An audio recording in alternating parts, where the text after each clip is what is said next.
বাঙালি খেতে আর খাওয়াতে ভীষণ ভালোবাসে। তো বাঙালি খাওয়া ছাড়া আর ঘোরা ছাড়া অন্য কিছু ভাবতেই পারে না। তো চলুন বাঙালির খাওয়া দেখে নিই। নমস্কার বন্ধুরা, সবাই কেমন আছেন? আশা করি খুব ভালো আছেন। আপনাদের আশীর্বাদে আমিও খুব ভালো আছি। কাকুলির আর একটি নতুন ব্লগে আপনাদের স্বাগত জানাই। চলুন ভিডিওটা দেখতে থাকি। আমি আজকে রাওয়া ধোসা বানাবো। এখানে আমি সুজি আর একটু চিড়ে ভালো করে, একটা আদা, একটা কাঁচা লঙ্কা ভালো করে নুন দিয়ে ব্লেন্ড করে নিয়েছি। এবার আমি তড়কা লাগাবো এর মধ্যে। আমি এই তড়কাটা কিন্তু লাগাবো অল্প ঘি দিয়ে। ঘি দিয়ে কখনো তার সর্ষে দিলাম। এবার একটু শুকনো লঙ্কা এরকম করে কেটে কেটে দিয়ে দেবো।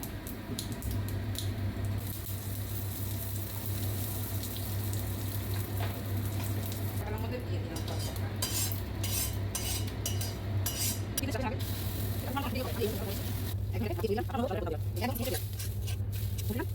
একটা এবার মেয়েকে দিয়ে আসি।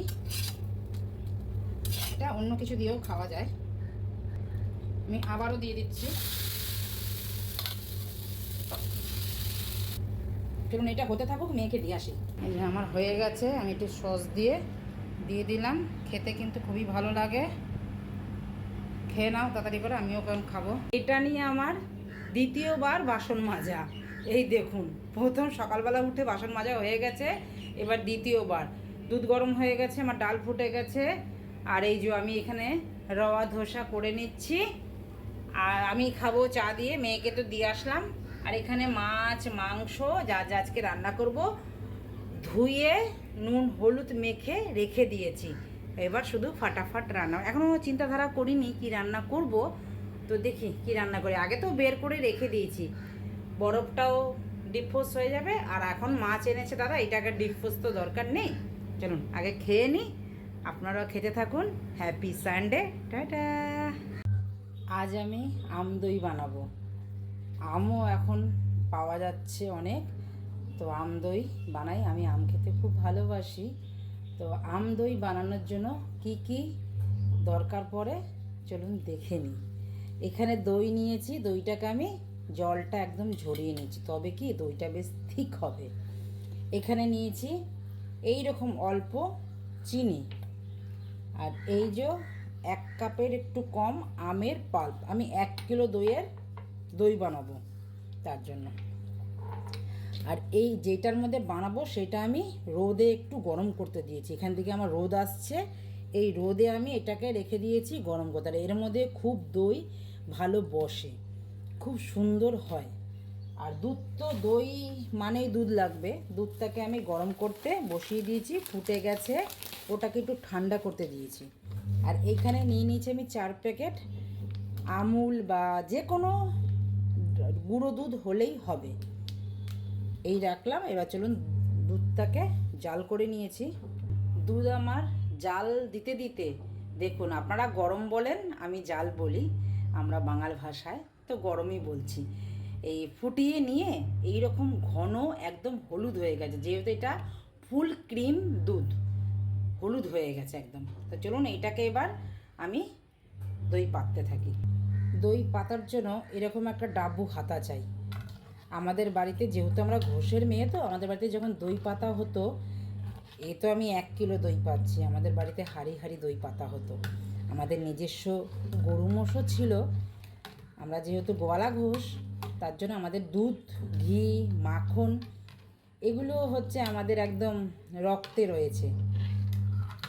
দই পাতার জন্য সব সময় এরকম একটা ডাব্বু হাতা ব্যবহার করা দরকার, তবে দইটা বেশ ভালো হয়। এবার আমি দিয়ে দিচ্ছি এই যে চিনিটা একটু গলবে। 1 কাপে দিলাম, বেশি মিষ্টি আমি দেব না।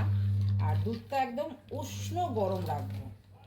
আর এই দুধটাকে একটুখানি আমি একটু গরম দুধের মধ্যে আমি এটা গুলে নেব।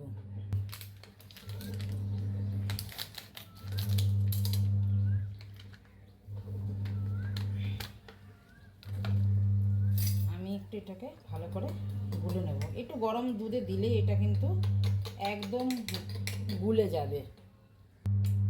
এই আমার গোলা হয়ে গেছে, নিয়ে নিলাম সাইডে। এই দুধটা আমি এর মধ্যে পুরো গাঢ় দুধ ঢেলে দিলাম।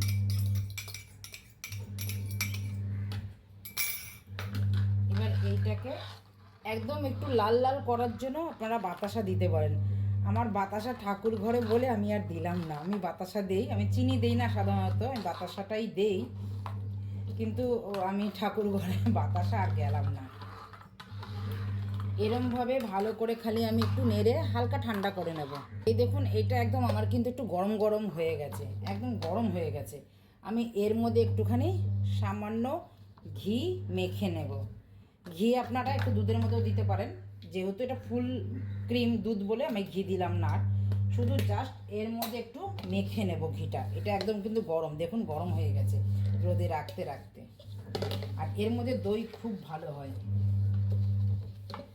পাত্রটা আমার গরম হয়ে গেছে। এবার এইখান থেকে একটু আমি দই নেব পাত্রটার মধ্যে, এরকমভাবে দইটাকে মেখে দেব।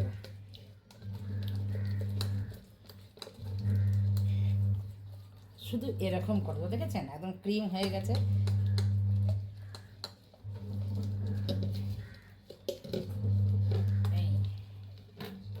এই আমার হয়ে গেল এটা। আমার কিন্তু এবার দইয়ের পাতিল, যেটাকে বলি আমরা দইয়ের পাতিল বলি বাঙাল ভাষায়, বা আমাদের দইয়ের ইয়ে, এটা আমার রেডি হয়ে গেল। এই দুধটার সাথে এখন দেব আমি আমের পাল্প দিয়ে ভালো করে একটুখানি এবার এরকম করে নাড়ব, যেন একটু ফেনাটা উঠে আসে উপরে, যে একটা সুন্দর মোটা লেয়ার পড়ে। এর জন্য যত ফেটবো তত মোটা লেয়ার পড়বে।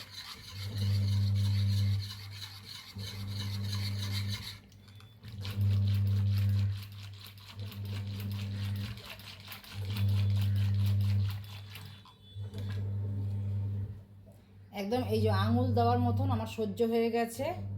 এইবার দেব আমি এর মধ্যে দই দিয়ে দিলাম। দই এতটুকুই কাফি। এবার এইটাকে ভালো করে আমি একদম এইরকম যে ফেনাটা উঠছে এরকম ওঠাবো।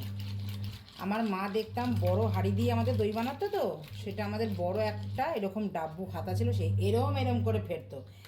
এরকম উঁচু উঁচু করে ফেটতো। এখানে পুরো ছিটে যাবে বলে আমি ফেটলাম না ভালো করে।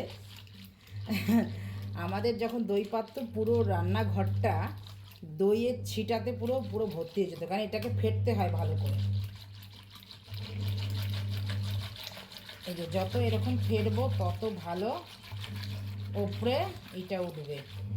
আমার হয়ে গেছে, বেশি দরকার লাগে না। এবার এইটাকে আমি দেবো কিভাবে, এই উঁচু করে দেব।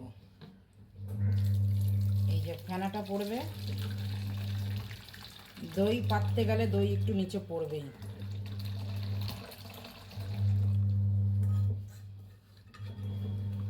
আমি এটাকে ঢাকা দেবো এবার। আমি তো দই মাইক্রো ওভেনে পাতি, আমি মাইক্রো ওভেনে দই 1 মিনিট আমি শুধু জাস্ট হিট করে নিচ্ছি। এই যে আমার 1 মিনিট ফ্রি হিট হয়ে গেছে।